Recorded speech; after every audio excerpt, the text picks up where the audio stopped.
Excellent Père de grâce, béni soit ton nom infiniment grand.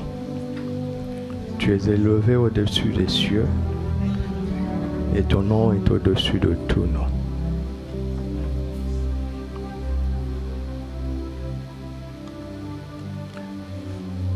Merci de nous avoir convaincus et de nous avoir révélés, de nous avoir donné la foi, de nous avoir aidés à accepter la grandeur incomparable de ton nom. Nous sommes tes enfants, nous sommes aussi tes serviteurs. Et nous sommes là pour te louer, pour t'adorer, pour t'écouter et pour faire ce que tu nous diras, pour t'exprimer notre reconnaissance, pour t'apporter nos offrandes. Tout cela fait partie du culte. Ce culte est à toi. Nous sommes venus te rendre un culte.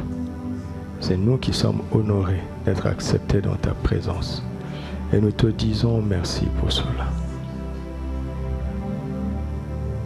Merci de tout notre cœur. Que ton esprit glorifie Jésus ce matin et édifie ton Église que nous sommes. Je demande la plénitude de la foi en ce lieu. Et je chasse l'incrédulité et le doute en ce lieu. Au nom de Jésus. Que ce ne soit pas simplement un dimanche de plus, mais une rencontre toute particulière avec toi, notre Père, qui va encore nous transformer en la même image de gloire en gloire, comme toi, au nom de Jésus. Amen. Alléluia. Gloire à Dieu notre Père. Tu en es digne. Tu es digne d'acclamation. Tu es digne de gloire. Tu es digne de louange. Nous bénissons ton Saint-Nom, Père. Au nom de Jésus. Amen. Alléluia. Bienvenue encore dans la présence de Dieu notre Père. Shalom, shalom, shalom. Alléluia. Nous avons l'honneur d'accueillir au milieu de nous le président du Full Gospel International de la France qui est en visite ici. Nos salutations respectueuses à notre frère Justin Constant Cassa. On peut le saluer.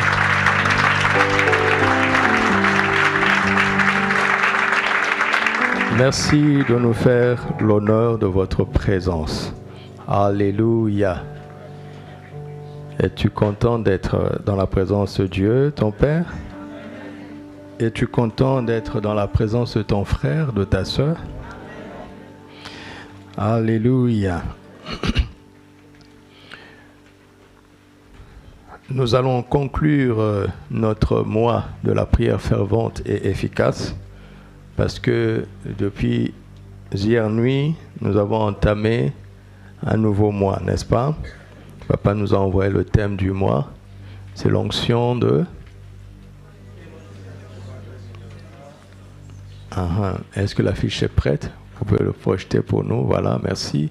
L'onction de l'évangélisation et de la moisson. Alléluia.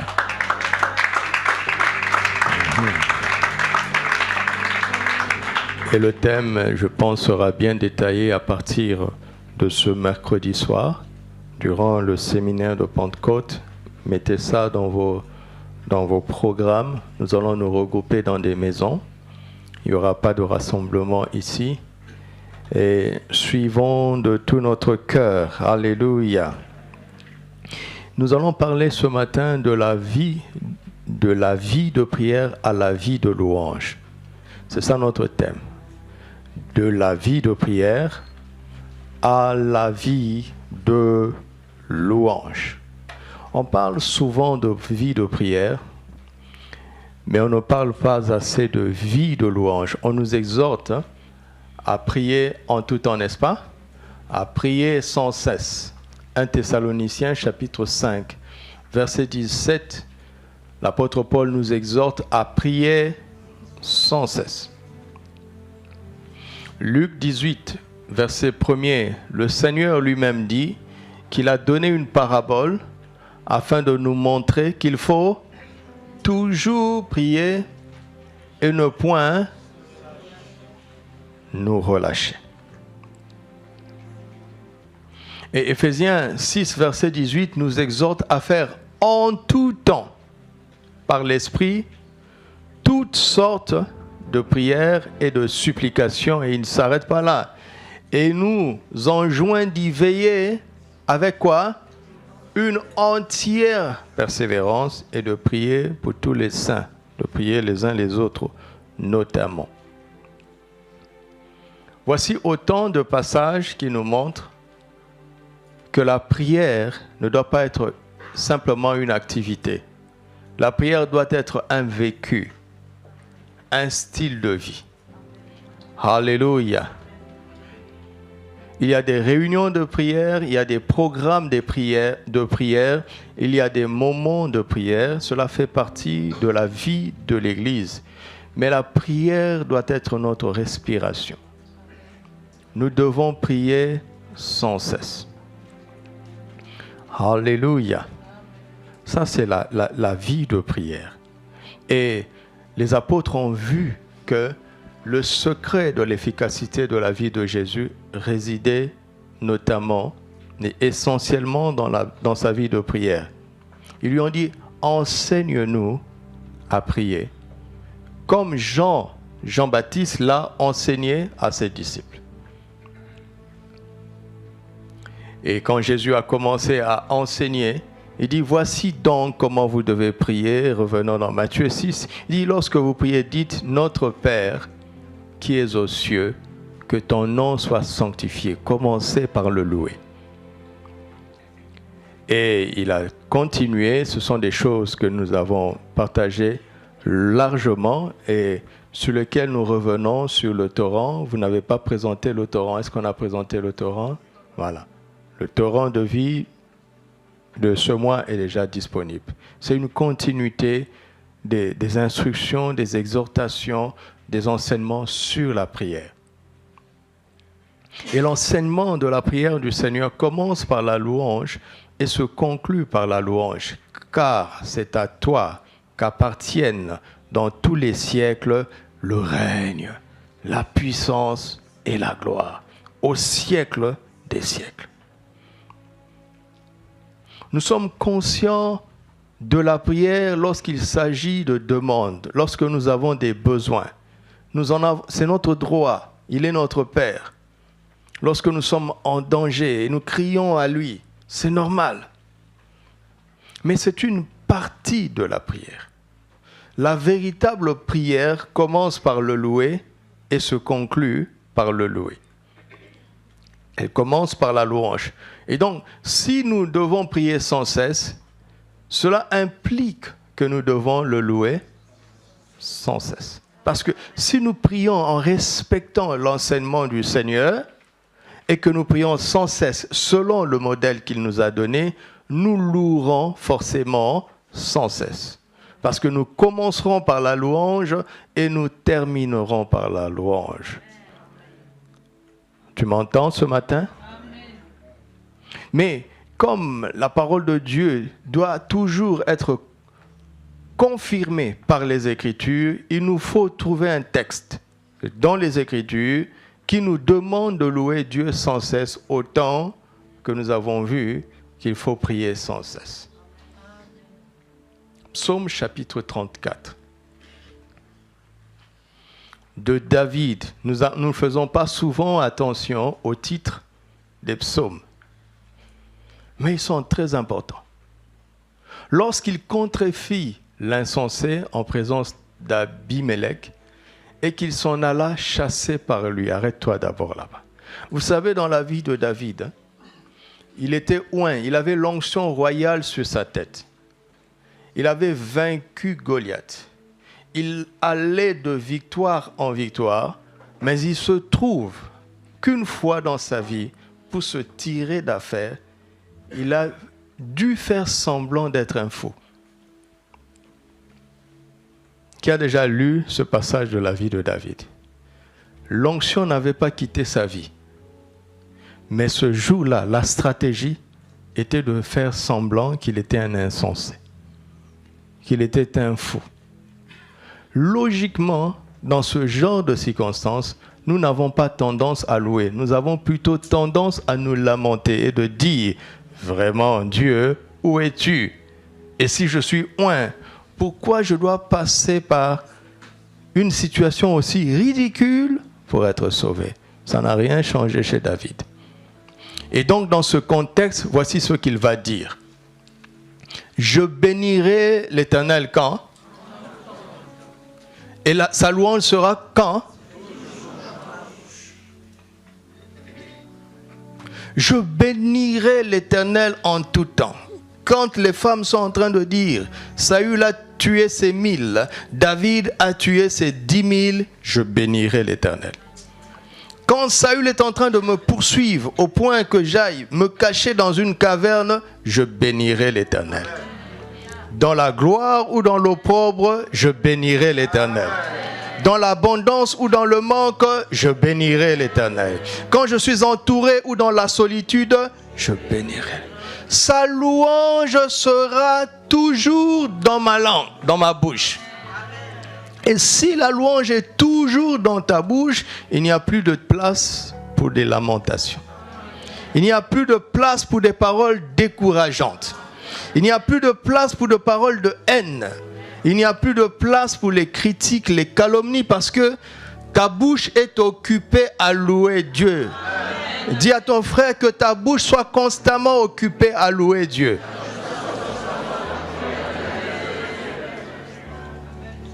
Si la louange est tous les jours dans ta bouche, alors les paroles négatives ne sortiront plus de ta bouche. Les paroles de désespoir ne sortiront plus de ta bouche.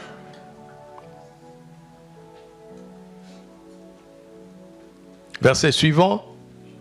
Que mon âme se glorifie en l'Éternel. Que les malheureux écoutent et se réjouissent. Qui? Qui? Les malheureux. Exaltez-moi, exaltez avec moi l'Éternel, célébrons tous son nom. Quelle que soit ta situation ce matin, exalte avec moi l'Éternel, célèbre avec moi le nom de Jésus. N'attends pas qu'il ait agi, n'attends pas qu'il ait exaucé. Commence à le célébrer dès maintenant. La louange n'est pas une action de grâce.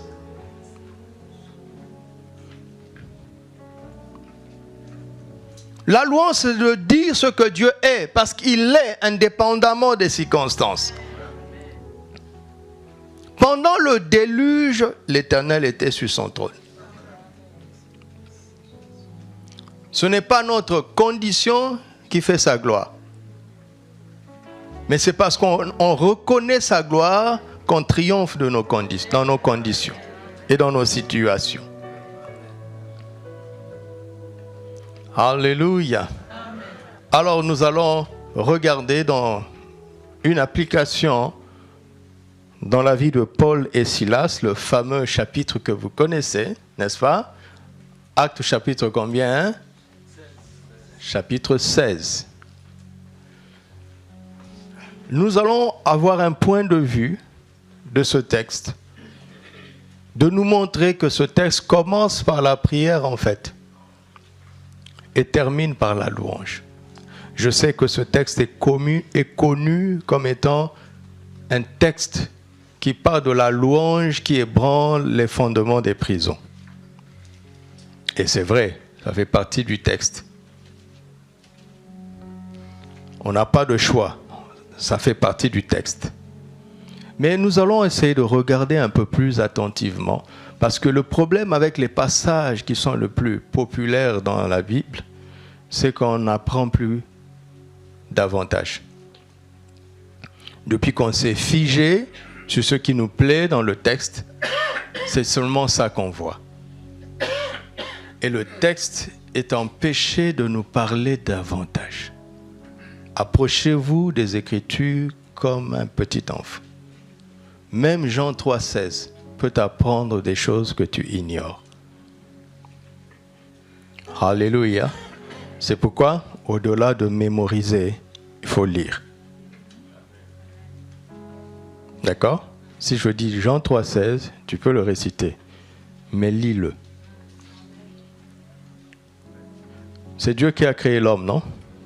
Il a dit que le livre de la loi, il dit, mets-le sur tes yeux, sur les poteaux de ta porte, sur les frontaux. Pourquoi? C'est lui qui a créé l'homme. Il sait quelle bénédiction supplémentaire revient à celui qui lit. Même si tu as mémorisé, c'est bien. Mais quand tu lis, tu vas plus loin. Alléluia. Et je parle humblement, je peux prêcher ce texte sans le lire. Mais pour m'être discipliné à le lire hier soir, j'ai découvert que ce texte a commencé par la prière et a fini par la louange. Et ça m'a beaucoup aidé. Je prie que ça t'aide ce matin. Regardons. Verset 1er. Il se rendit ensuite à Derbe et à Lystre, et voici, il y avait là un disciple nommé Timothée, fils d'une femme juive, fidèle, d'un père grec. Les frères de Lystre et d'Icône rendaient de lui un bon témoignage. Paul voulut l'emmener avec lui, et l'ayant pris, il le circoncit à cause des Juifs qui étaient dans ces lieux-là, car tous savaient que son père était grec. En passant par les villes, ils recommandèrent aux frères d'observer les décisions des apôtres et des anciens de Jérusalem. Les églises se fortifiaient dans la foi et augmentaient en nombre de jour en jour. Verset 6. Ayant été empêchés par qui?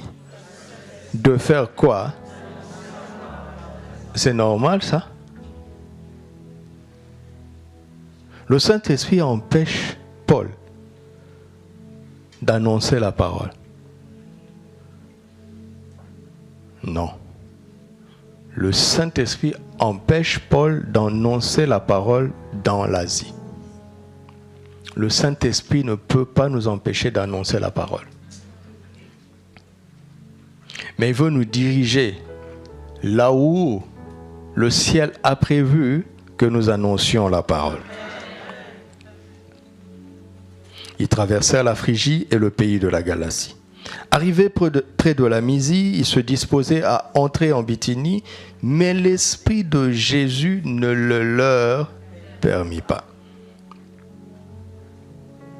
Ils franchirent alors la Mysie et descendirent à Troas.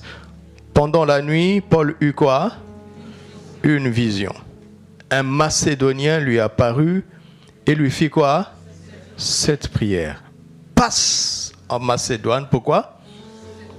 Pour nous secourir. Suivez bien attentivement. Après cette vision de Paul, nous cherchâmes aussitôt à nous rendre en Macédoine, concluant que le Seigneur nous appelait à y annoncer la bonne nouvelle. Ils ont compris qu'ils doivent aller à Macédoine pour secourir des gens. Ils ont un mandat, ils ont une mission. Verset 11. Étant partis de Troas, nous fîmes voile directement vers la Samothrace et le lendemain nous débarquâmes à Néapolis. De là nous allâmes à Philippe qui est quoi? La première ville d'un district de Macédoine et une colonie. Nous passâmes quelques jours dans cette ville. Ils ne sont pas pressés. Ils sont au bon endroit, mais ils ne commencent pas encore à agir. Ils sont au bon endroit, ils ont le message en eux, ils ont une direction, ils ont un but, c'est de secourir les gens. Ils ont un but. Verset 13. Le jour du sabbat, nous nous rendîmes hors de la porte vers une rivière. Pourquoi? Où nous pensions que se trouvait un lieu de prière. Ah, vous voyez? La lecture est très importante. Vous voyez comment je prends le temps dans la lecture? Parce que tout ce qu'on doit dire de vrai doit venir des Écritures. Et souvent, quand on prêche, le peuple, c'est comme si à la rigueur, il te disait, lis d'abord, et quand tu vas commencer à parler, on va t'écouter. Ce n'est pas sage. Le prédicateur risque de vous raconter n'importe quoi. Vous devez lire attentivement pour être sûr que ce qu'il dit correspond à ce qui est écrit. C'est la partie la plus importante du message, la lecture. Vous m'entendez? J'étais assis comme vous.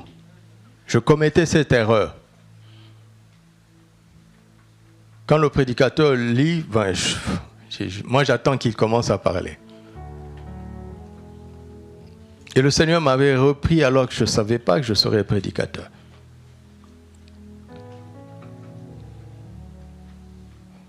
Nous étions à quel verset?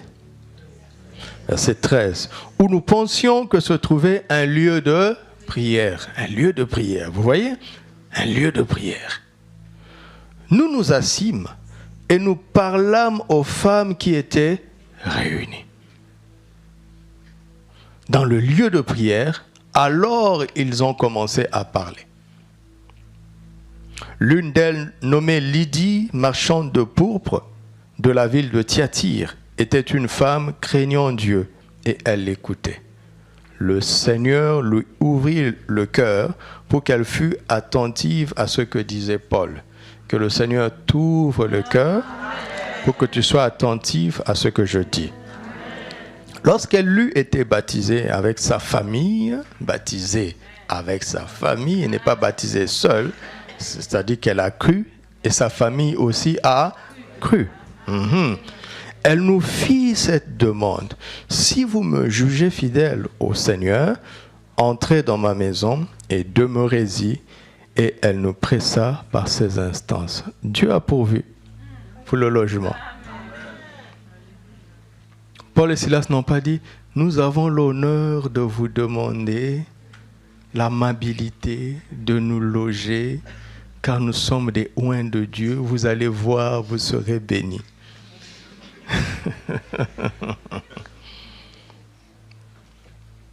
Comme, verset 16, comme nous allions où?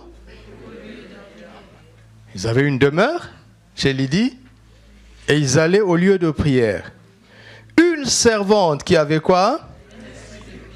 Et qui, en devinant, donc c'est un esprit de divination, procurait un grand profit à ses maîtres, vint au-devant de nous et se mit à nous suivre, Paul et nous. Elle criait, n'écoutez pas ces gens-là. C'est ce qu'elle disait? Que disait-elle? Ces hommes sont les serviteurs du Dieu très haut et ils vous annoncent la voie du salut. Un pasteur ici va dire, je vous avais dit quoi? Même cette dame qui est reconnue dans la ville vient de me reconnaître. Vous me négligez, vous avez vu? Vous ne savez pas l'esprit qui est derrière les compliments. Et vous ne savez pas l'esprit qui est derrière les critiques.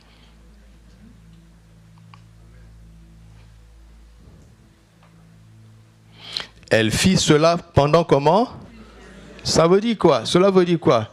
De la maison de Lydie, Paul et ses compagnons allaient au lieu de prière, ils annonçaient la parole et ils revenaient. Et à chaque fois qu'ils allaient, cette femme les célébrait. Mais vous savez quoi? Les gens de la ville savaient qui elle était. Donc, quelque part, les gens de la ville vont regarder si Paul et Silas ont le discernement. Et cela a pris plusieurs jours. Alléluia. Paul, fatigué, se retourna et dit à l'esprit, « Je te l'ordonne, au nom de Jésus-Christ, de sortir d'elle. » Et il sortit après 3 jours de prière d'autorité. Hein? Quand? C'est ce que le nom de Jésus fait. Il est irrésistible. Les maîtres de la servante, voyant disparaître l'espoir de leur gain, se saisirent de Paul et de Silas et les traînèrent sur la place publique devant les magistrats. Je sens que je dois dire quelque chose avant de continuer. Supposons que nous sommes dans un endroit et un prédicateur ou un pasteur est en train d'annoncer la parole et une dame ou bien un homme, parce que ce n'est pas toujours les femmes, n'est-ce pas, prophétise et confirme que ce sont les serviteurs de Dieu, ils annoncent la voie du salut. On a l'impression qu'elle est d'accord, n'est-ce pas? Donc on peut prendre la dame ou le frère et le reconnaître comme prophète. Et comme elle a le don de divination, elle va poser des actions que l'Église pourrait appeler des paroles de connaissance.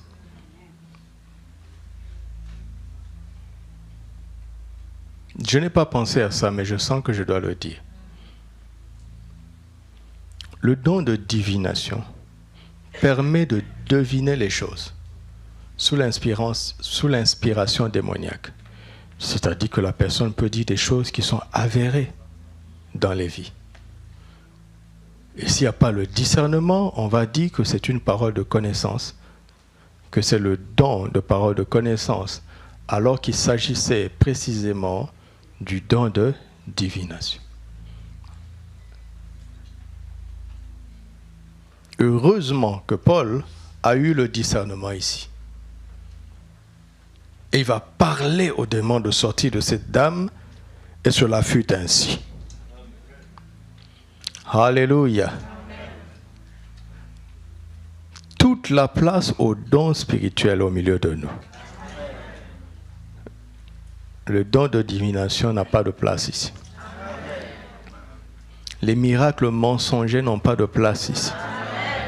Mais toute la place au surnaturel divin authentique au milieu de nous au nom de Jésus. Verset 20, il est présenté au prêteur en disant, « Ces hommes troublent notre ville. Ce sont des Juifs qui annoncent des coutumes qu'il ne nous est permis ni de recevoir ni de suivre, à nous qui sommes Romains. » La foule se souleva aussi contre eux et les prêteurs, et ont fait arracher leurs vêtements, ordonnèrent qu'on les bâtît de verges. Après qu'on les eut chargés de coups, ils les jetèrent où? En prison, en recommandant au geôlier de les garder sûrement. C'est-à-dire, ils sont dangereux. Le geôlier, ayant reçu cet ordre, les jeta où? Et leur mit les ceps aux pieds. Vers le milieu de la nuit. C'est la partie qui intéresse le plus souvent l'Église. Mais vous voyez, le contexte qui porte ça va nous donner une compréhension plus riche. Vers le milieu de la nuit, Paul et Silas faisaient quoi? Vous avez entendu le lapsus? Certains ont dit rapidement chanter. N'est-ce pas? Je ne veux pas le pointer du doigt. Parce que c'est dans l'inconscient collectif. Ils ne chantaient pas d'abord. Ils faisaient quoi? Et puis, vous voyez, de la prière aux louanges. Depuis que ce texte a commencé, il est question de prière, jusqu'à ce qu'ils arrivent en prison et qu'ils continuent dans l'esprit de prière et qu'ils se rendent compte qu'il est le temps de changer de stratégie. Amen.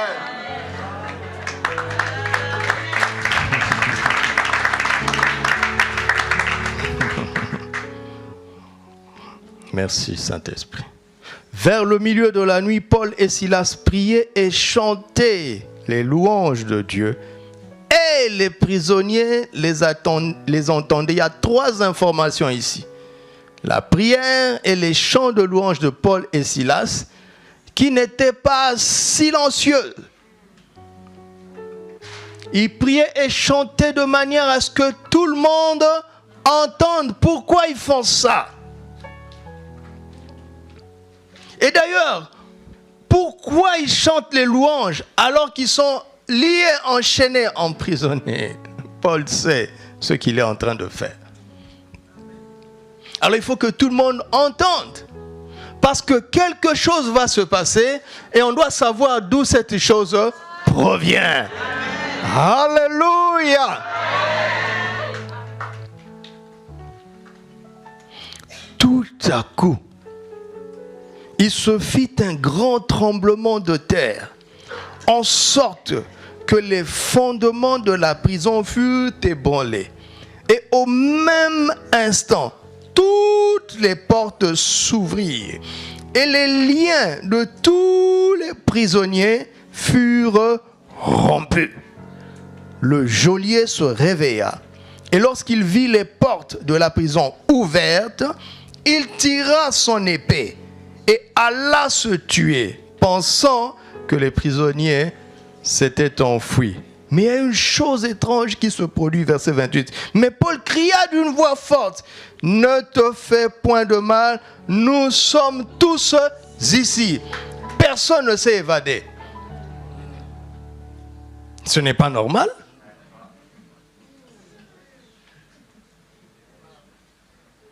Alors le geôlier, ayant demandé de la lumière, entra précipitamment et se jeta tout tremblant aux pieds de Paul et de Silas. Le rôle s'inverse. C'est lui maintenant. Hein? Les rôles ont changé. Que les rôles changent dans ta vie.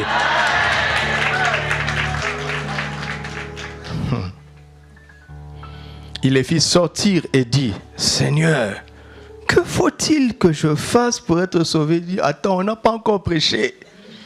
On n'a pas encore lancé l'appel au salut. Tu vas vite. » Que cela nous arrive au nom de Jésus. Paul et Silas répondirent, « Crois au Seigneur Jésus et tu seras sauvé, toi et qui ?» Pourquoi ils disent ça? C'est ce que nous avons fait chez Lydie. Lydie a été sauvée avec sa famille et ils ont tous été baptisés. On ne veut pas de ton salut toi seul.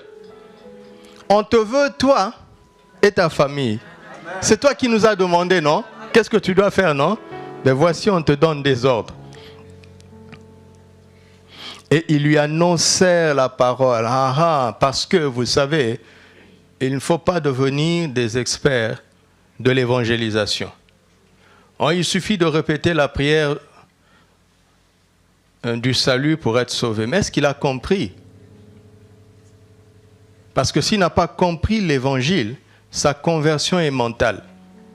Ou bien émotionnelle. Imaginez, si vous assistez à un tel spectacle, tout le monde est ému.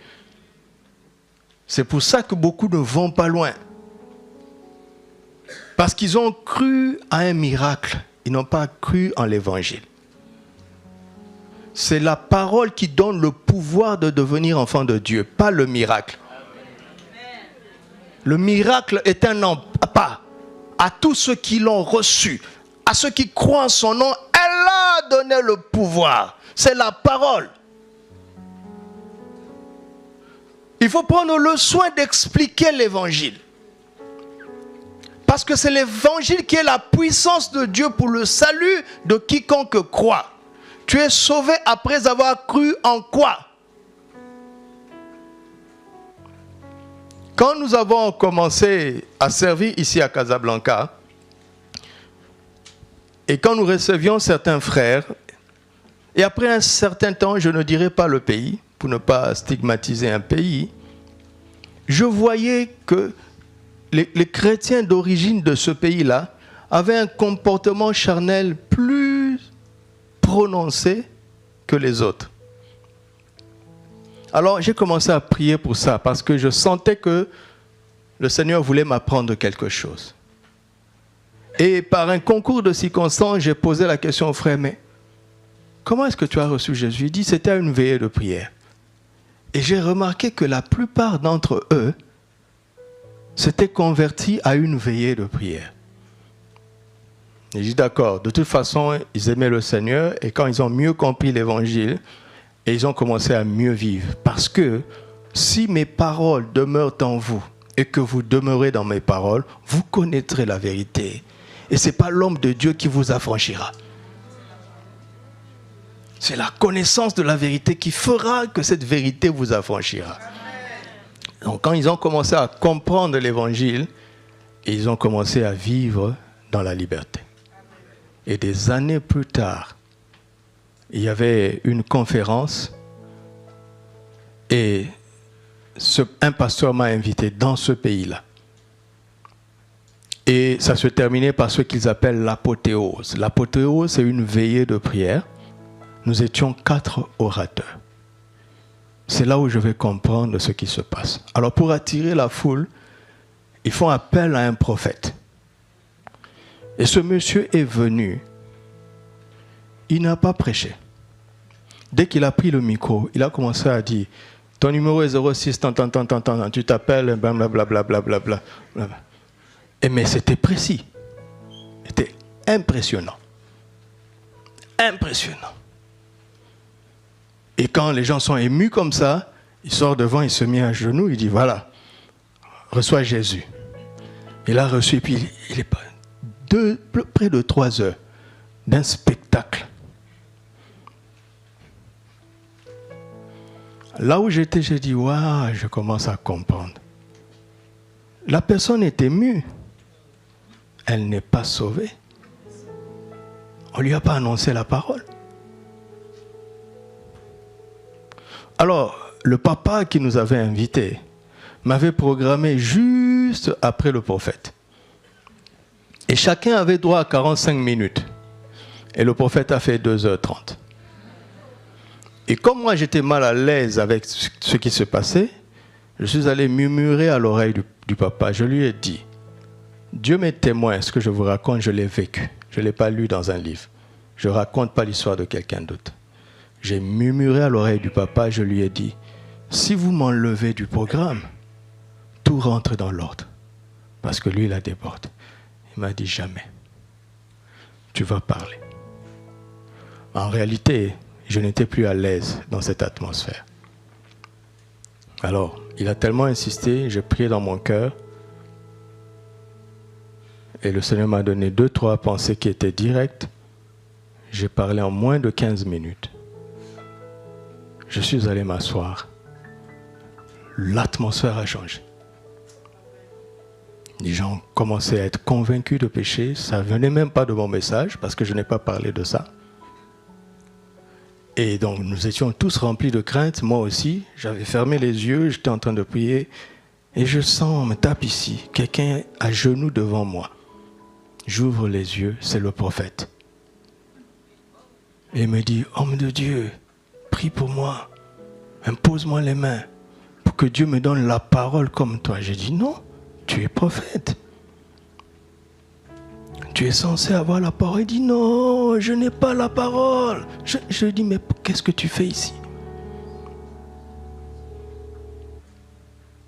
Pourquoi tu acceptes d'être appelé prophète si tu n'as pas la parole? Prophète, c'est un porte-parole. Pourquoi tu acceptes d'être appelé pasteur si tu n'as pas de brebis? Pasteur, c'est berger.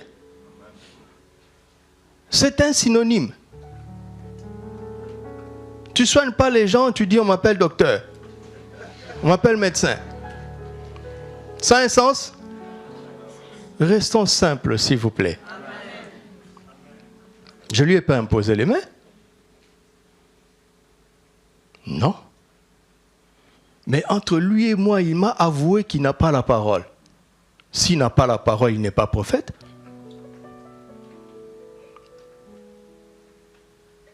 Dites-moi si je me trompe.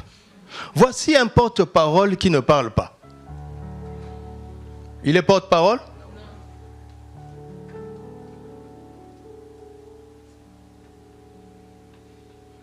Soyons cohérents.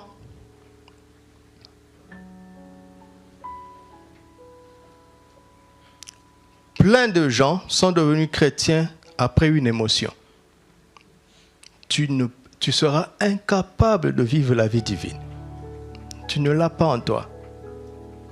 Et le comble, c'est que ces gens-là, s'ils restent longtemps dans l'église, ils vont comprendre intellectuellement les versets, ils vont gravir les échelons. Certains sont des pasteurs. Ils ne sont pas dans le royaume.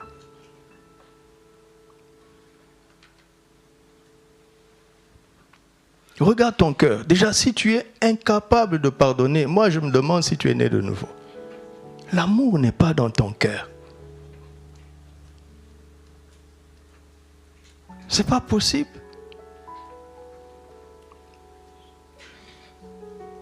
Vous voyez ici, Paul leur a annoncé la parole. N'est-ce pas? Verset 32. Regardez vos Bibles. Je ne fais que lire jusque-là, n'est-ce pas?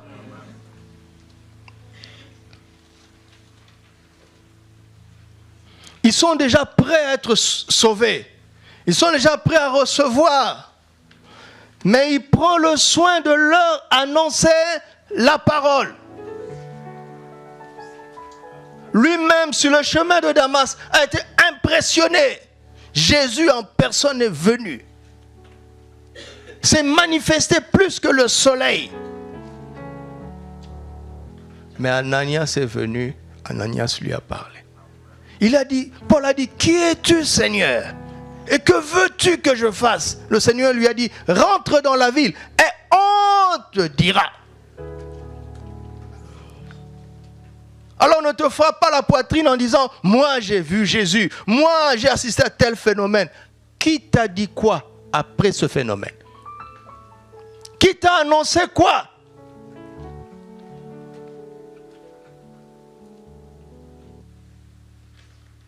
Et ils lui annoncèrent la parole du Seigneur, ainsi qu'à tous ceux de sa maison.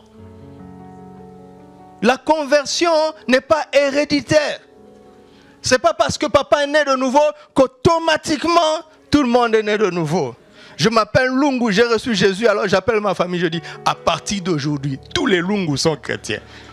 Ça ne marche pas comme ça.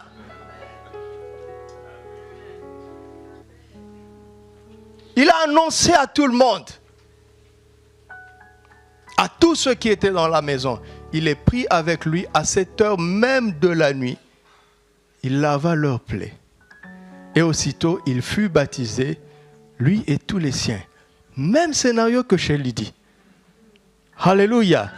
Donc, si vous êtes simple, comme moi, si vous êtes un enfant, vous comprenez que le vrai sujet de ce texte, c'est le salut d'une famille.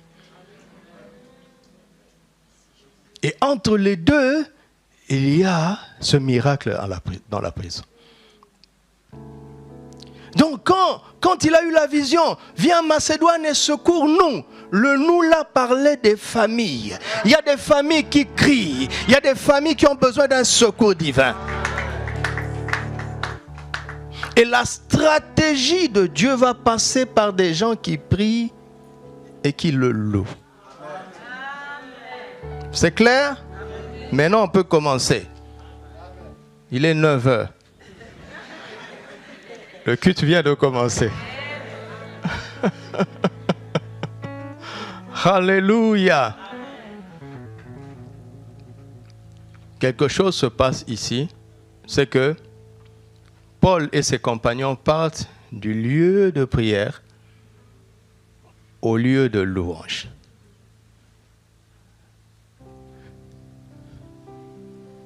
Et le lieu de louange est un lieu qu'ils n'ont pas choisi.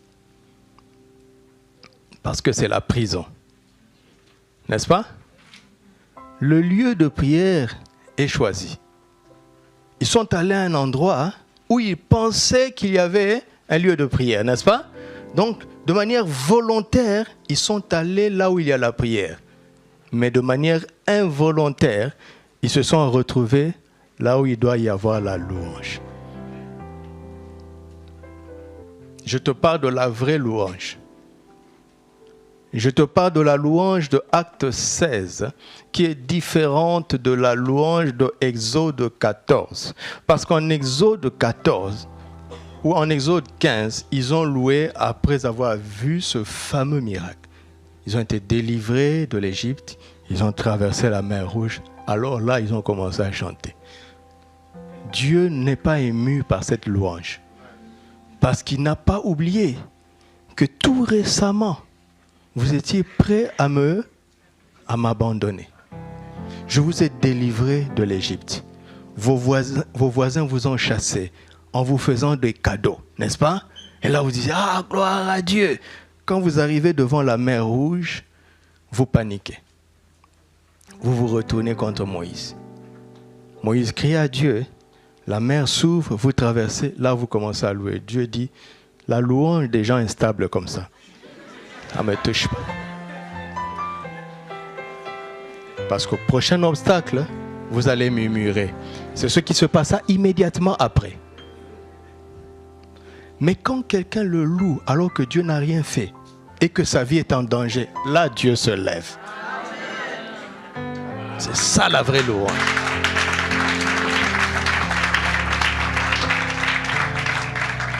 Pour que je me tienne ici ce matin, s'il n'y a pas la force de l'esprit, je ne pouvais pas. Vous ne savez pas quelle lutte nous avons, quel combat nous avons. Mais ne vous en faites pas, tout va bien.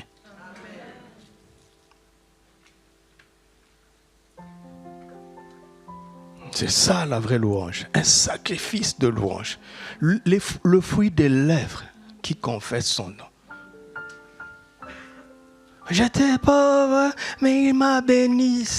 Dieu, ça ne l'émeut pas.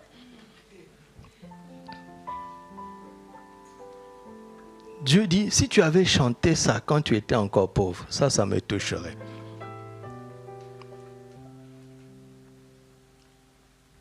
Donc, le lieu de prière ici était choisi, mais le lieu de louange est subi. Vous entendez? Le lieu de prière était connu, mais le lieu de louange était inconnu. Ils ne savaient pas que le véritable sanctuaire à Philippe en Macédoine, c'était où? Le lieu très saint était où?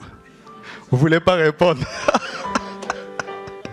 Tu vois, pasteur, ils ne veulent pas répondre. Le lieu de la prière était un endroit où ils allaient, où ils sont allés. Mais le lieu de louange est un endroit où Dieu est venu. Tu comprends? Tu comprends? Dieu siège au milieu des louanges. Il descend là où on le loue. Quand on le loue, c'est lui qui vient. Quand on veut prier, c'est nous qui allons. Alléluia. La louange est une prière puissante. C'est pour ça que papa appelait ça le chemin le plus rapide.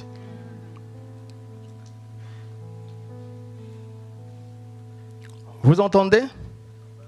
Alors, pour qu'il se retrouve en prison, écoutez-moi, pour qu'il se retrouve en prison, il a fallu que Paul apprenne ce qu'il va formaliser dans la suite en termes de direction de l'esprit. Parce qu'ils ont obéi à la direction divine, ils se sont retrouvés en prison. J'étais sûr qu'il n'y aurait aucun amen.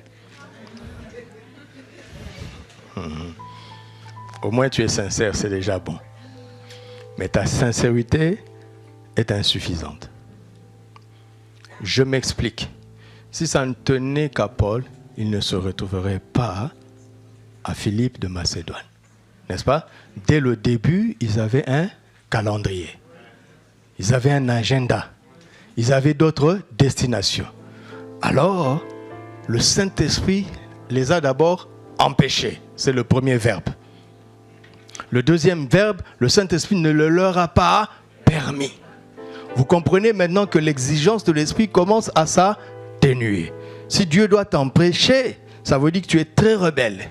S'il ne te permet pas, ça veut dire que tu commences à être docile. Paul est en train d'apprendre la direction divine. Vous m'entendez? Et tout ce dont nous avons besoin, s'il vous plaît, se trouve dans la direction divine. Si tu viens avec une liste de demandes, tu dis, papa, j'ai besoin de ceci, j'ai besoin de cela, j'ai besoin de cela, j'ai besoin de cela. Tu m'as dit que tout ce que je demanderai en mon nom, tu le feras. Voici mes prières au nom de Jésus. Amen. Et si Dieu te dit, va à gauche, il vient de te répondre. Parce que tout ce que tu as demandé t'attend à gauche. L'Éternel est mon berger, je ne manquerai de rien. Il n'a pas dit je ne manque de rien. C'est le futur. Je ne manquerai de rien. Je peux manquer de quelque chose aujourd'hui, mais je vous promets que demain je l'aurai. Je l'aurai demain. Comment? Il me dirige, il me fait reposer, il me dirige, il me conduit. Tu ne veux pas entendre ça. C'est le vert pâturage qui touche ton oreille. C'est les eaux paisibles qui t'intéressent. Dis non, c'est pas comme ça. Tu ne peux pas te retrouver dans ton pays si tu refuses d'aller à l'aéroport. Alléluia, j'ai le billet. Mais tu es encore à Casa.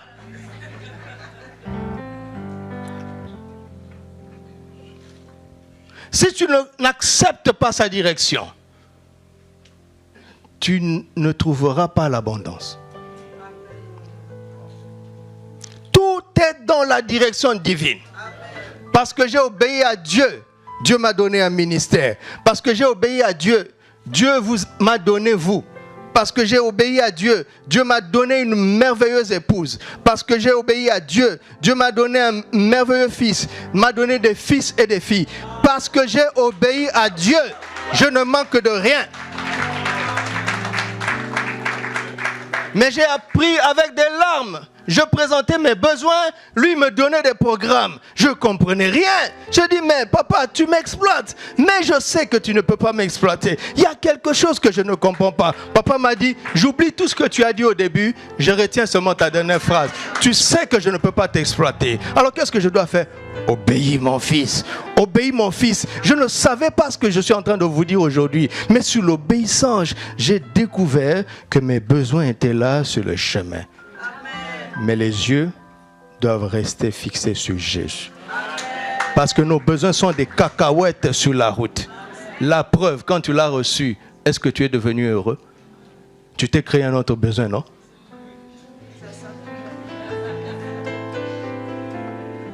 Rien ne peut te combler. Tu veux une Rolls-Royce? Reçois-la. Tu veux une villa? Reçois-la. Mais tu ne seras pas comblé. C'est Jésus dont tu as besoin. Les yeux tournés vers Jésus, l'auteur et le consommateur de notre foi. Mais dans ce merveilleux psaume, alors qu'il découvre la grande bénédiction de l'obéissance, de la soumission à la direction divine, et il y a des merveilleuses choses qui arrivent. Les verts pâturages, les eaux paisibles, le repos, la restauration de l'âme. Oh, alléluia, l'Éternel est bon. Oh, si vous saviez comment Jésus est merveilleux. Patatras, quand je marche dans la vallée de l'homme et de la mort, au nom de Jésus, sans effet, je n'entrerai pas ici. Tu continues de me suivre, mon enfant. Viens! Je suis avec toi. Je suis avec toi. C'est ça qui importe.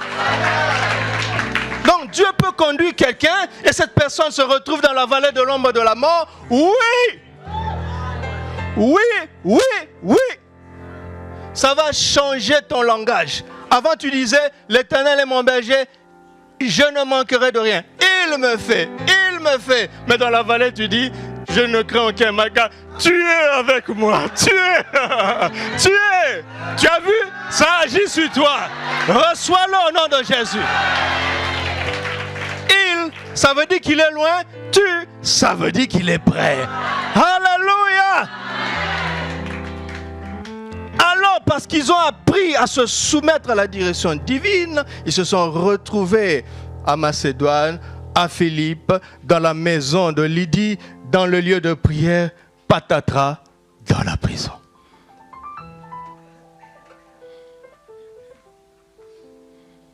Là, il y a de quoi réfléchir maintenant. N'oubliez pas que Paul était un spécialiste de l'Ancien Testament.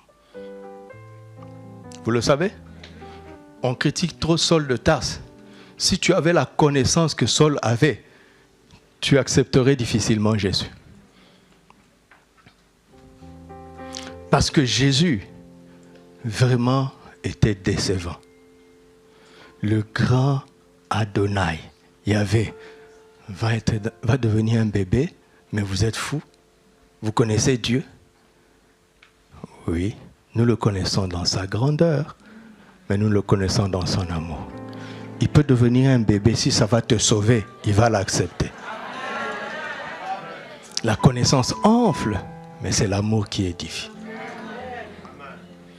Paul était un spécialiste de l'Ancien Testament. Et quand il a reçu Jésus, alors il a été mieux éclairé sur le texte qu'il connaissait. Il faut connaître le texte. Alors il est dans la prison, il dit, mais Silas vient ici. Est-ce qu'on a fait une faute? Comme ça on va se repentir. Est-ce que Dieu est en train de nous punir? Est-ce qu'il y a une malédiction générationnelle? Vous savez que Silas était un prophète? Silas, quand j'ai eu cette vision-là, est-ce que tu as bien vérifié? Est-ce qu'on avait bien compris le message? Silas s'est dit, oui. Oui, maître. Mais qu'est-ce qui se passe? C'est ça la prière. Ce n'est pas un monologue. Père, je passe par des temps difficiles. Si j'ai commis une faute, dis-le-moi. Je vais me repentir. Parce que parfois nous souffrons à cause de nos propres fautes. N'est-ce pas? Il ne faut pas s'obstiner. Reconnais. Et quand il pardonne, il restaure. D'accord? Alors, Paul dit, mais nous n'avons rien fait de mal. Nous avions un programme. Tu t'es opposé à nous. Nous avons obéi. Mais qu'est-ce qui se passe? Que les choses ont changé. Il priait avant de chanter. Si tu ne comprends pas ça, tu vas avoir l'impression, parfois on nous donne l'impression que Paul était un fonceur insensible. Lis ces lettres à Timothée, à Tite. Tu vas comprendre que tu t'es trompé. Il était très sensible, il était très affectueux. Être spirituel ne veut pas dire devenir quelqu'un d'insensible, quelqu'un de dur. Tu sais, moi j'ai la foi, je pleure jamais. Quand un problème arrive, oh, c'est rien. Gloire soit rendue à Dieu, qui nous fait toujours triompher en Christ. Menteur, quand tu te caches pour pleurer, quelqu'un te voit. Nous sommes humains. Même Jésus a dit, Père, si tu pouvais éloigner de moi cette coupe. Non, toutefois, non pas ce que je veux. Mais il a exprimé. Il a exprimé. Tu ne peux pas être spirituel et être insensible. Ce n'est pas possible. Ça veut dire que tu es religieux. Qu'est-ce qui se passe, papa? Ils n'ont pas chanté spontanément. Le courage pour chanter est venu de la révélation. Il a dit quoi? Pleurez avec ceux qui pleurent. Réjouissez-vous avec ceux qui se réjouissent. Arrêtez de donner des leçons à ton frère ou à ta soeur qui pleure. Et toi, tu viens, oh, mon frère, et la foi. Ça va aller. Ça va aller comment? On attend ton tour. Le jour, ça va t'arriver. On viendra te dire, ça va aller. C'est là où tu vas comprendre. C'est pas ça la compassion. C'est pas ça la compassion. La compassion te fait descendre là où la personne est et tu remontes avec lui. La compassion ne dit pas, sors, viens. Tu es méchant. Tu es méchant si tu fais ça. C'est pour ça qu'ils ont prié d'abord avant de chanter. Vous entendez ce que je vous dis? Vous entendez? Tu viens au culte, le conducteur commence par dire « Poussons des cris de joie, tu es triste. » Et tu te lèves.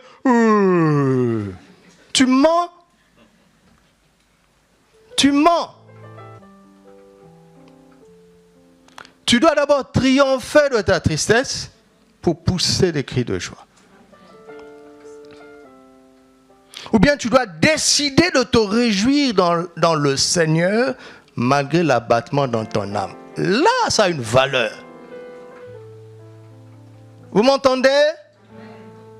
Ils ont prié d'abord avant de chanter.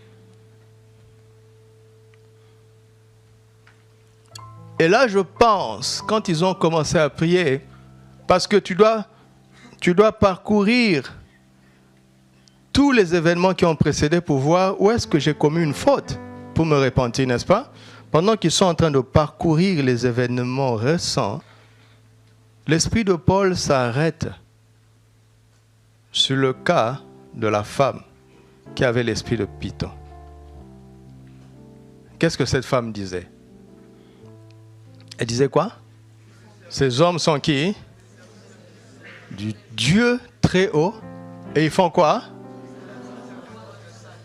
C'était faux ou vrai? C'était vrai. Là, Paul va comprendre, puisque c'est un démon qui a parlé, Paul va comprendre que le diable les connaît. Le diable sait ce qu'ils sont venus faire.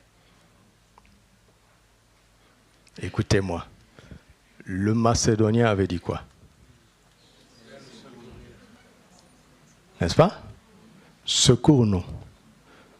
Et eux, ils annoncent quoi? La voie du salut. Voici le moyen d'être secouru. Voici le chemin. Voici la voie. Ils avaient la réponse au cri des Macédoniens. Vous ne savez pas quels esprits tiennent les villes. Tu m'entends? La Macédoine était tenue par cet esprit de Python, d'oppression. Je me suis renseigné il y a longtemps comment est-ce que le Python fait. Il enroule sa proie et il l'étouffe. C'est une mort lente, effroyable. Donc les Macédoniens étaient de plus en plus étouffés. Il y a des situations comme ça dans des villes, dans des nations. Il y a des esprits qui opèrent. Et toi, tu viens pour secourir les gens. Le bourreau va réagir. N'est-ce pas? N'est-ce pas? C'est la prière qui ouvre les yeux comme ça. Parce que tant que tu ne pries pas, tu dis « On m'a frappé, Seigneur. On m'a enchaîné, Seigneur. On m'a jeté injustement en prison. » Il dit « Va plus loin. » Réfléchis un peu. Qu'est-ce que tu leur as fait? Rien du tout. Mais pourquoi ils sont injustes? L'esprit qui les anime te résiste. Le combat est spirituel d'abord. Vous entendez? Paul est en train de prier.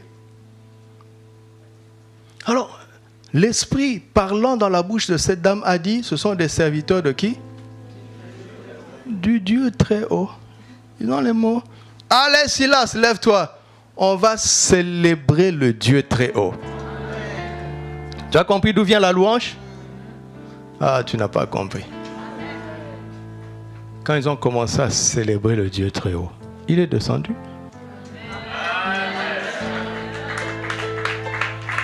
Tu comprends? Si quelqu'un de 5 kilos tombe sur toi, ou de 50 kilos, ou de 50 tonnes, ou de la cabode, quand quelque chose de très lourd tombe sur toi, ça t'écrase.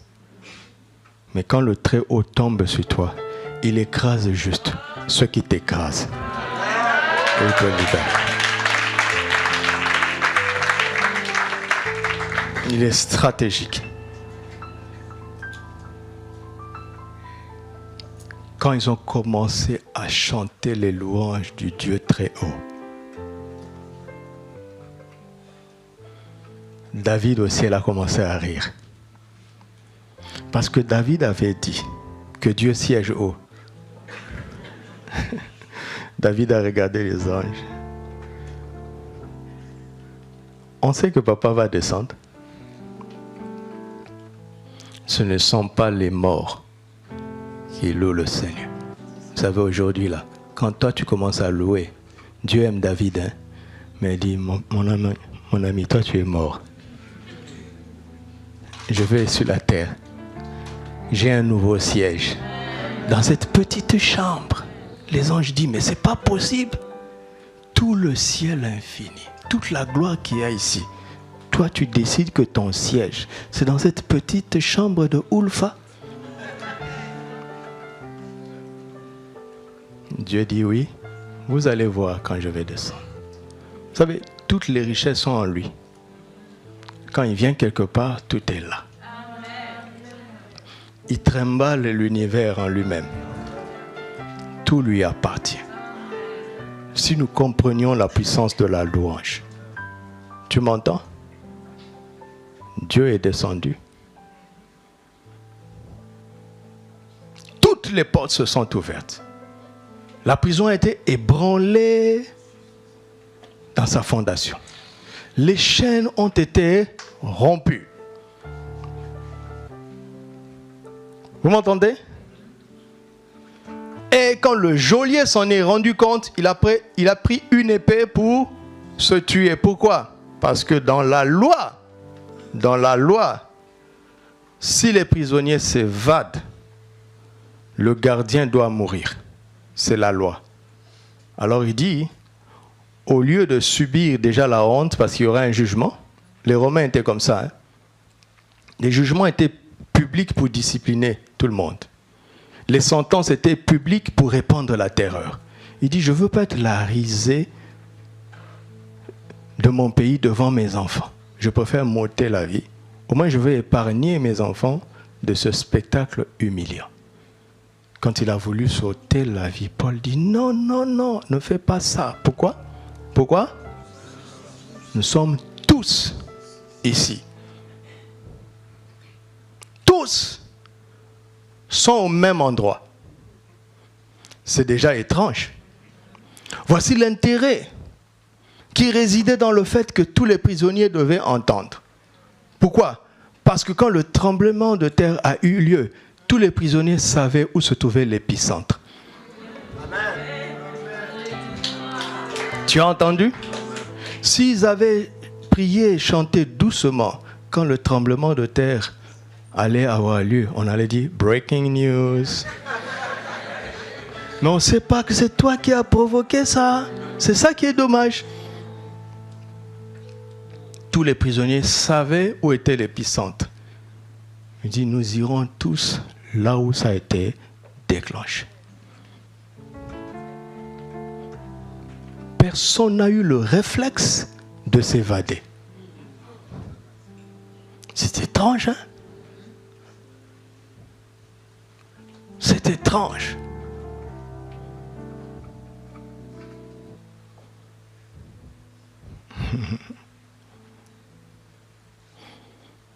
Alors, qu'est-ce qu'on peut apprendre de plus? Je peux parler encore? On peut apprendre que Dieu a envoyé Paul et ses compagnons pour secourir les Macédoniens. D'accord? On ne peut secourir que celui qui est en danger. Et Dieu, pour emmener leur ministère à son maximum, il a fait en sorte que Paul et Silas vivent dans leur chair ce que les Macédoniens vivent en permanence. Eux-mêmes, ils ont été emprisonnés injustement. Pourquoi? Parce qu'ils se sont attaqués à l'idole qui gouvernait la ville, en emmenant le nom de Jésus. Ça veut dire quoi? quiconque se rébellait contre cet esprit-là était sévèrement châtié. Dieu est en train de dire à Paul, tu as eu le résultat avec Lydie et ses enfants, mais tu n'as pas encore compris. Votre mission est plus large que le fait de sauver une seule famille. Et parfois, il faut ressentir certaines choses dans la chair pour pouvoir s'identifier aux autres et savoir prier efficacement. Toute la Macédoine était une prison spirituelle à ciel ouvert.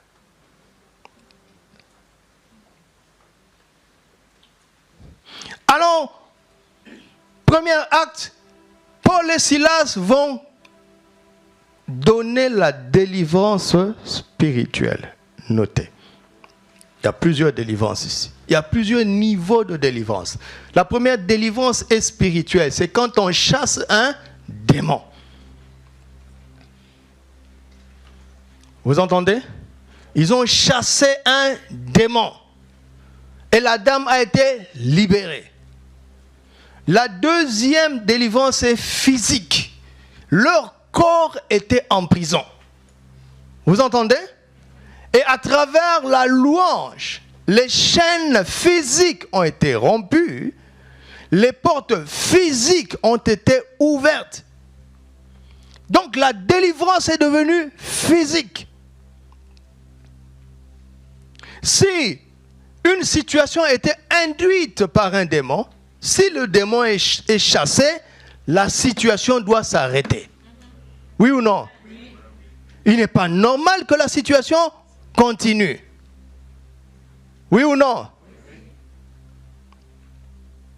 Ça, ce sont les deux extrêmes. La délivrance commence dans l'esprit et elle doit se manifester dans le corps. Elle commence dans le spirituel, elle doit se manifester dans le naturel. Tant que ce n'est pas pleinement manifesté, continue de sonder la voie du salut. Tu comprends? Continue d'explorer l'évangile. Regardez l'Afrique. Il n'y a pas un endroit sur la terre où l'onction est manifestée comme en Afrique. Tu prêches juste un peu, les gens tombent, roulent par terre, les démons sont chassés. Mais le pays ne change pas. Les gens ne changent pas. Il y a quelque chose qui ne va pas. Parce qu'on se contente de cette onction primaire qui chasse les démons. Ça, c'est le ministère de Marc. Allez prêcher la bonne nouvelle à toute la création. Voici les miracles qui accompagneront ceux qui auront cru. En mon nom, ils chasseront les démons. Mais Matthieu a un autre ministère. Il dit, allez, faites de toutes les nations des disciples. Le démon a été chassé, il est délivré, mais il n'a pas la vie de disciple. Ce sont les disciples qui vont changer les nations.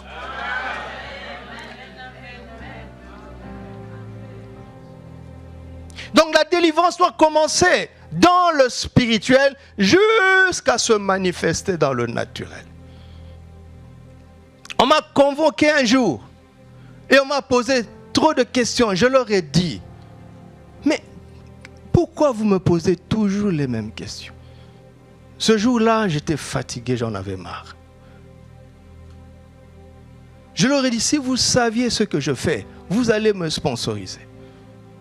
Et cette personne m'a dit, qu'est-ce que tu fais? Je dis, si quelqu'un entre dans cette église, il arrête de boire, il arrête le désordre, vous avez moins de travail. Parce qu'il devient un bon citoyen. Vous savez ce qu'ils m'ont dit? Nous le savons. Ils m'ont dit ça. J'avais envie de lui dire, alors pourquoi vous me le sponsorisez pas? C'est ça le salut? Tu es assis ici, tu es en Christ, je te respecte. Mais si dehors tu te comportes comme un païen, je suis déçu. Comment est-ce que ce païen va venir ici? Tu représentes mal Jésus. Il n'y a plus de démons en toi, gloire à Dieu. Mais ton extérieur doit montrer, doit devenir cohérent avec ton intérieur. Sinon on doute. Vous comprenez? Vous comprenez ça? Une personne qui est possédée est en prison, spirituellement parlant. Et quand elle est délivrée, elle n'est plus en prison, spirituellement parlant. Dieu dit, bravo Paul. Mais je vous connais, vous les hommes de Dieu. Ce petit exploit-là, tu vas t'en contenter. La voie du salut, elle commence là-bas, mais elle ne s'arrête pas là-bas. Alors Dieu a permis qu'on les emprisonne pour qu'ils sachent ce que c'est qu'être physiquement emprisonné. Pour chercher à être physiquement libéré. Dieu dit, ah, maintenant tu as compris. Tu as compris? Alors tu dois t'impliquer avec ma parole pour que les vies changent de l'intérieur à l'extérieur. Est-ce que quelqu'un comprend ça? Les disciples sont le sel de la terre. Ils sont la lumière du monde. Nous n'impactons pas encore le monde. On est en train d'échouer. Réagis, mon ami. Tu m'entends? Tu m'entends? Amen. Donc ça, c'est les extrêmes. La délivrance spirituelle, entre guillemets, et la délivrance physique. Mais regardez à l'intérieur. Voici des gens dont les prisons sont ouvertes, mais ils ne s'évadent pas. Leur mental a changé. Tu n'as pas compris, hein? Écoute, tu es condamné pour 5 ans. N'est-ce pas? Hein? Pas toi. Quelqu'un est condamné pour 5 ans. Maintenant, toi, tu te retrouves dans cette prison-là. Tu manifestes la gloire de Dieu, les portes s'ouvrent. Cette personne avait déjà fait 2 ans en prison. Si elle sort, est-ce qu'elle est libre? Après qu'on ait reconstruit la prison, on va la chercher. Et on va l'attraper. Sa peine va. Tu as compris?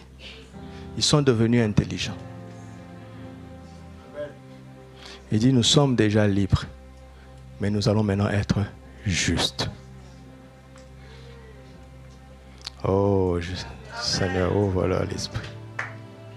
Ça s'appelle maintenant la délivrance mentale. Quand l'intelligence est renouvelée. Quand l'âme est restaurée.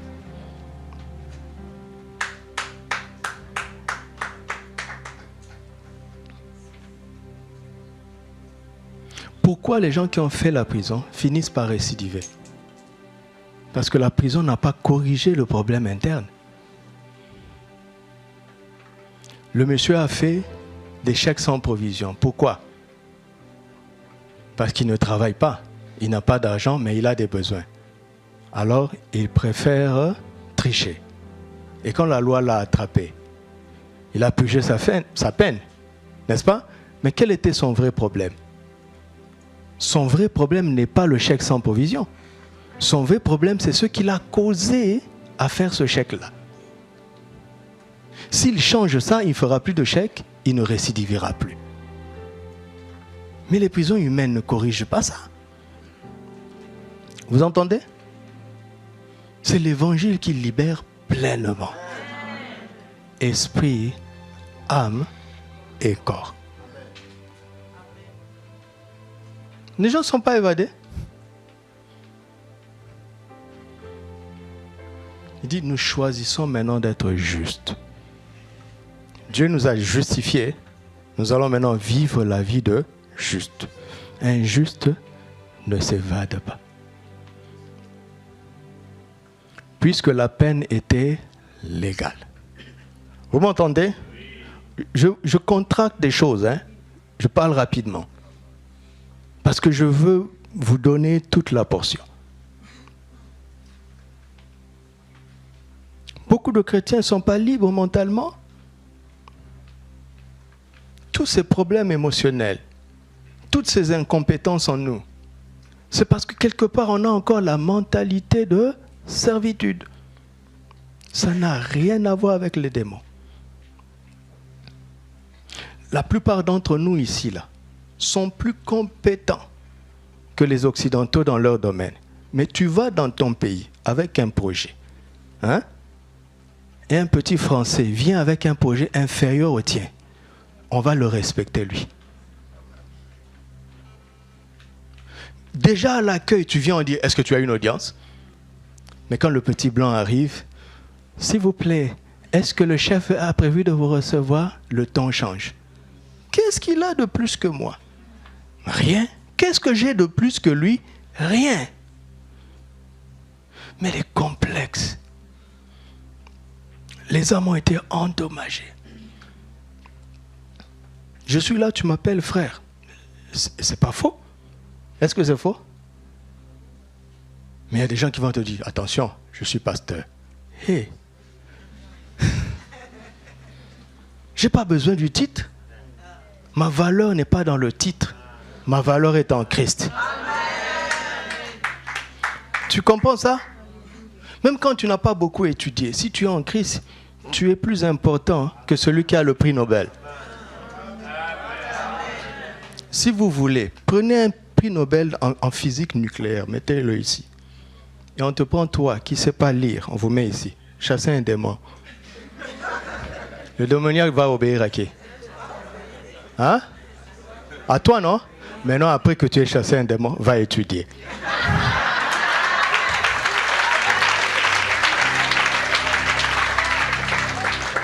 Va étudier ou va apprendre un métier. Ça va te donner la délivrance mentale. Vous m'entendez? La voie du salut, elle est pleine, elle est complète. C'est pour ça que Dieu nous a donné la vision plénitude de vie.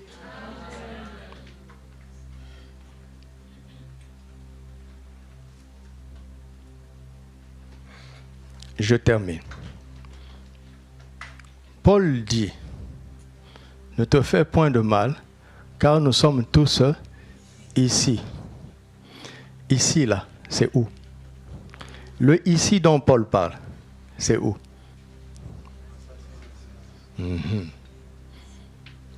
Dans sa cellule. Vous êtes sûr que tous les prisonniers allaient suffire dans la cellule de Paul?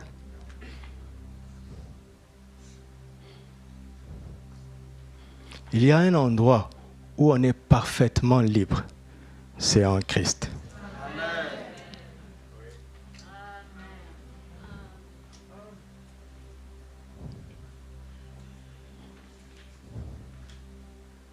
Il y a un endroit où on est libéré de toutes les malédictions. C'est en Christ. On est libéré de toute culpabilité. C'est en Christ. Il est en train de lui dire, la loi te condamne. N'est-ce pas? Viens ici. Ici, il n'y a aucune condamnation.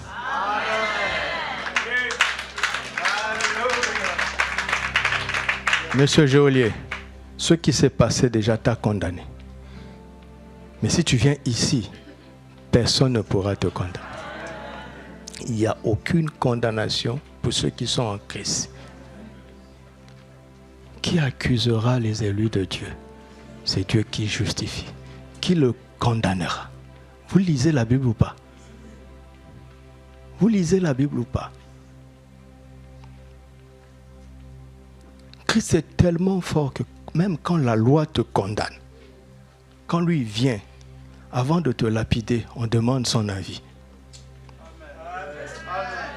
La femme adultère, on n'avait pas besoin d'avis de Jésus.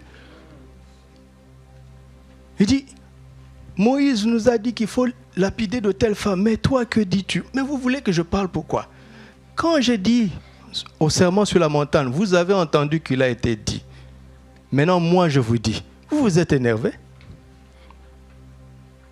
Vous avez dit que la parole de Moïse est supérieure à la mienne? Exécutez-la. Pourquoi vous demandez mon avis?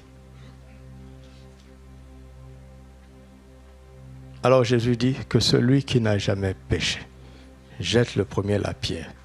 Du plus petit au plus grand. Ils ont abandonné leur pierre, ils sont partis. Écoutez Jésus. Femme, personne ne t'a-t-il condamné? Moi non plus, je te condamne. Va et ne pêche plus. Ce que la loi ne peut pas faire, la loi condamne et tue. La grâce justifie et libère.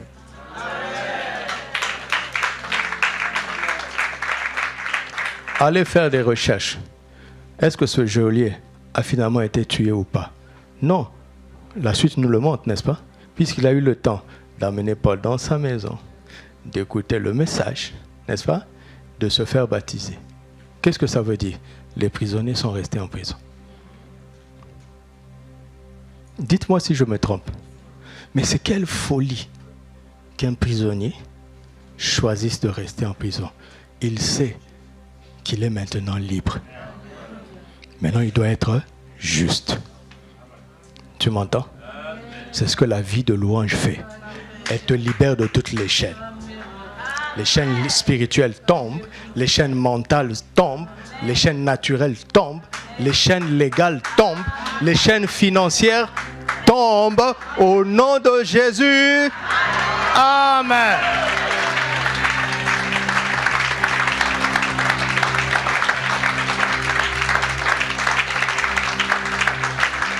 Tu es justifié, va vivre la vie de juste.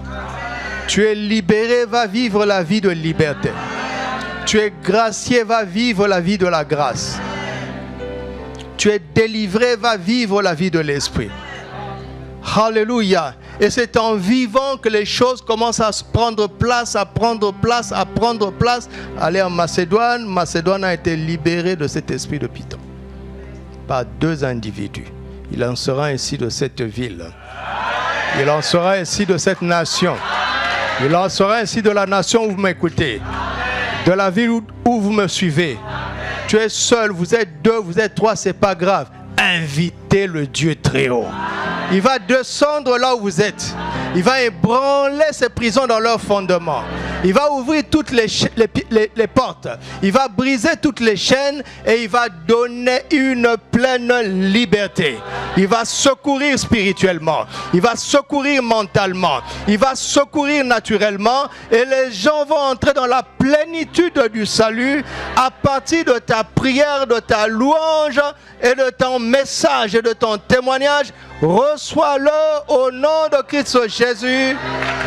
Amen.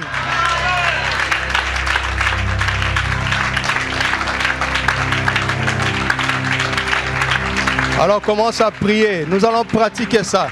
Prie de manière à être entendu. Nous allons commencer par la prière.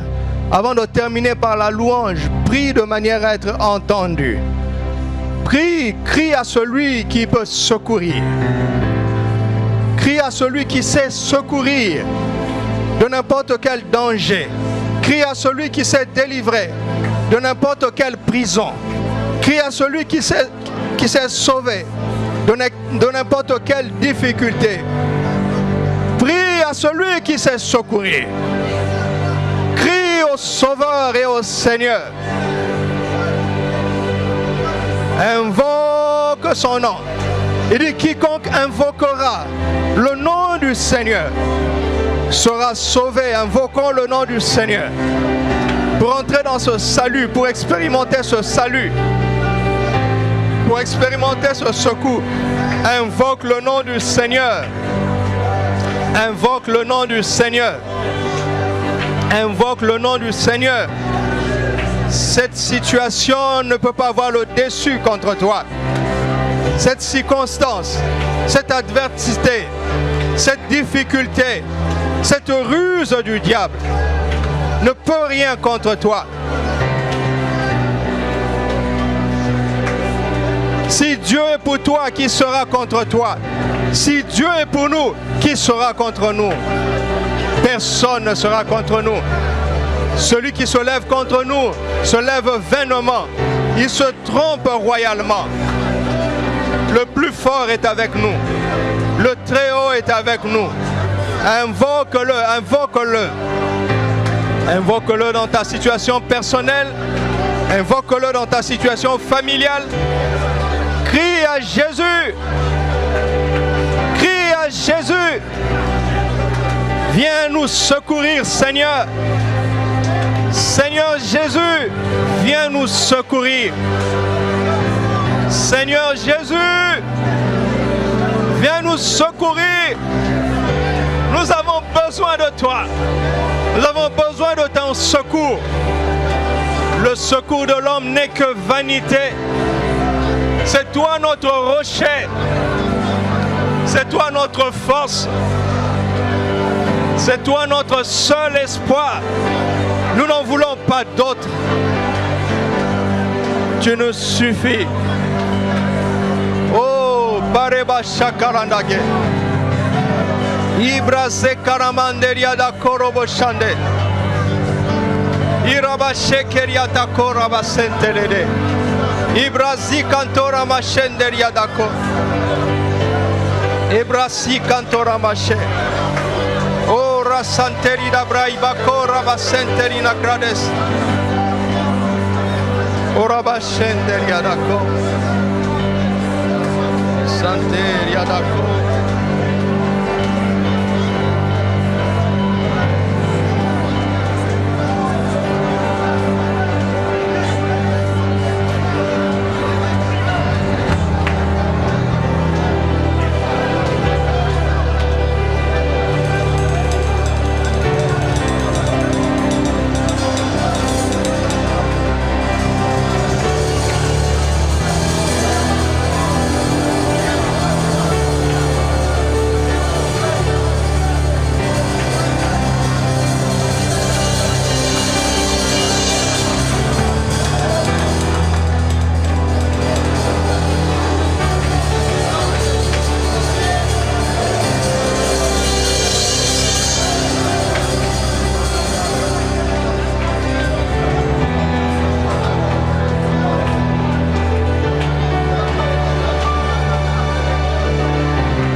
Viens, secours-nous, Seigneur.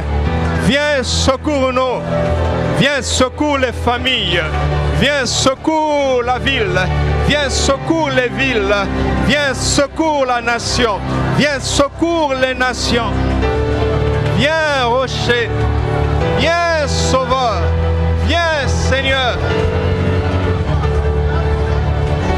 Secours.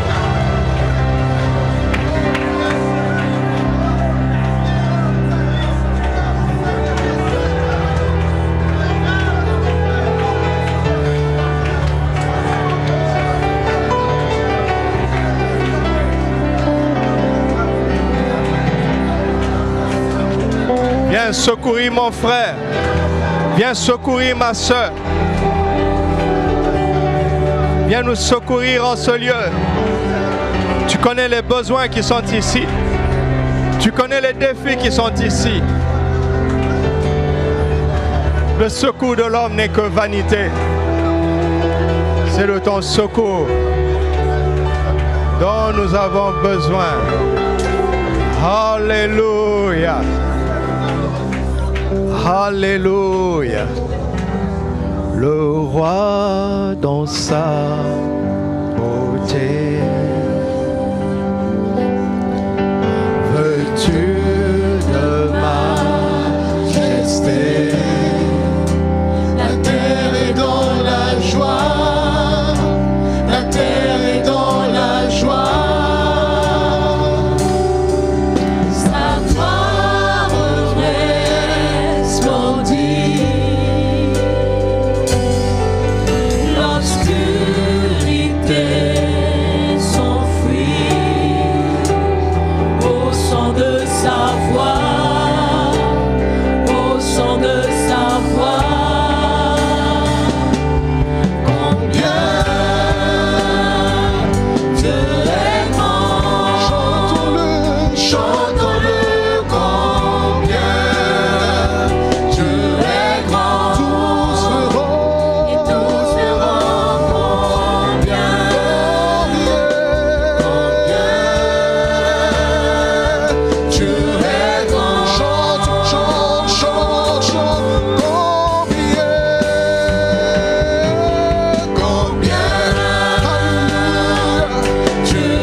de pratiquer la parole de Dieu.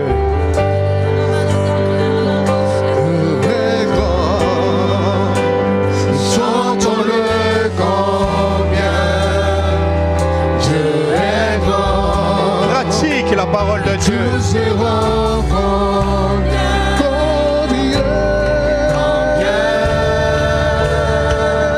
Dieu est grand. Chante combien, chante combien, chante combien. Ils n'ont rien fait d'autre, si ce n'est de chanter après avoir prié. Et c'est ce que nous allons faire. Nous avons prié, maintenant nous chantons les louanges du Seigneur.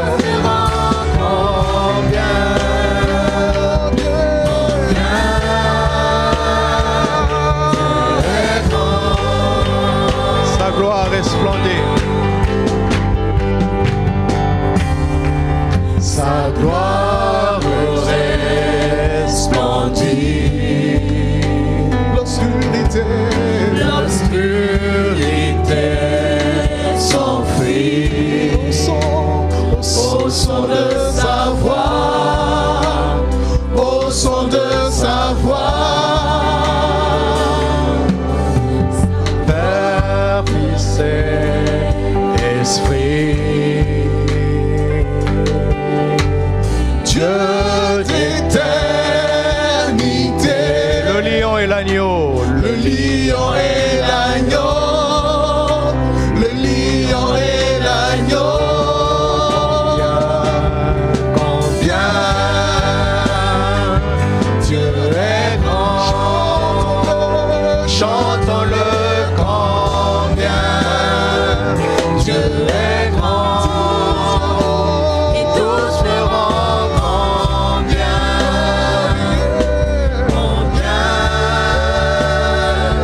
Dieu est grand. chantons-le, chantons-le. Combien Dieu est grand. Oui, chantons-le, chantons-le combien Dieu est grand. Dieu est grand. Tous verront combien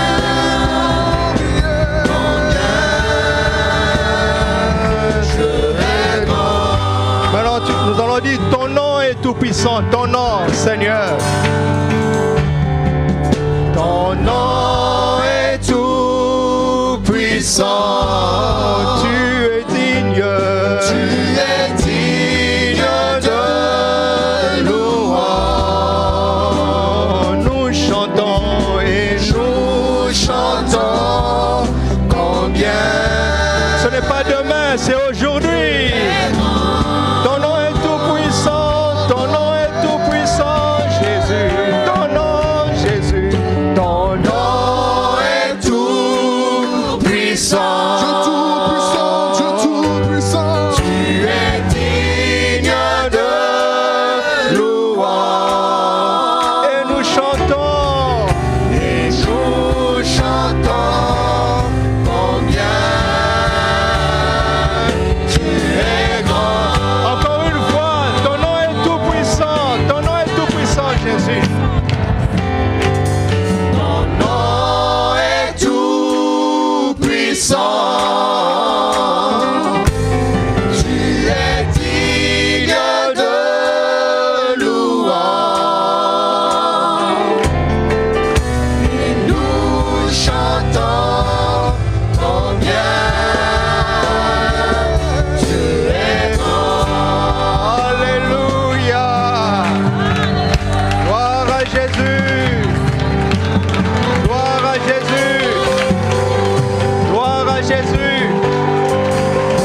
demeure dans ce lieu de louange.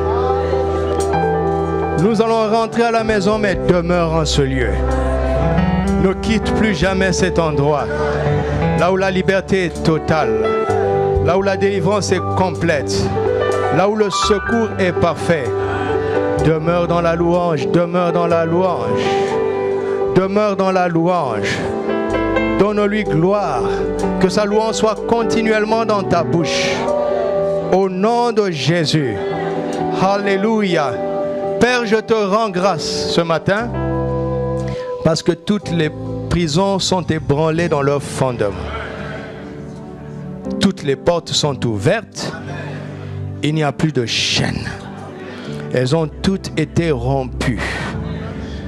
Père, je te rends grâce parce que sur la base de ta parole ce matin, tous les prisonniers spirituels sont libres. Tous les prisonniers mentaux, intellectuels, professionnels, scolaires sont libres. Tous les prisonniers financiers sont libres. Toutes les prisons des familles viennent de s'ouvrir maintenant. Je te rends grâce parce que cela est accompli, cela est établi dans le nom de Christ Jésus. Et je place maintenant la marque glorieuse de ton sang pour sceller cette liberté maintenant. Que plus personne ne revienne en arrière. Amen. Qu'aucune ruse ne te ramène en arrière. Amen. Tu es un fils et tu es libre. Amen. Aucune servitude dans ta vie. Amen. D'aucune manière que ce soit. Crois-moi, cela est établi maintenant. Dans le nom de Christ Jésus. Maintenant, tu vas lever tes mains vers le ciel. Parce que c'est une manière de se dédier à Dieu pour répandre la voie du salut, le chemin, la voie avec eux, le chemin dans les villes et parmi les nations. Écoute-moi, Paul et Silas ne sont pas supérieurs à nous. S'ils ont pu ébranler une ville, si on dit d'eux qu'ils ont bouleversé le monde, et si Dieu ne fait exception de personne, il peut le faire avec nous. La question, est-ce que tu le veux? Si tu le veux, dis, Père, me voici. Sers-toi de moi pour annoncer la voie du salut à cette ville et partout où tu m'enverras. Et que ta grâce se manifeste dans ma vie pour ébranler toutes les prisons, qu'elles soient spirituelles, qu'elles soient mentales, qu'elles soient physiques, pour les ébranler dans leur fondement. Que les portes des prisons s'ouvrent là où tu m'envoies. Que les chaînes soient rompues là où tu m'envoies. Et que tous ceux qui sont libérés viennent ici. En Christ. En Christ. Et ils demeurent. Au nom de Jésus. Amen. Rendons grâce à Dieu.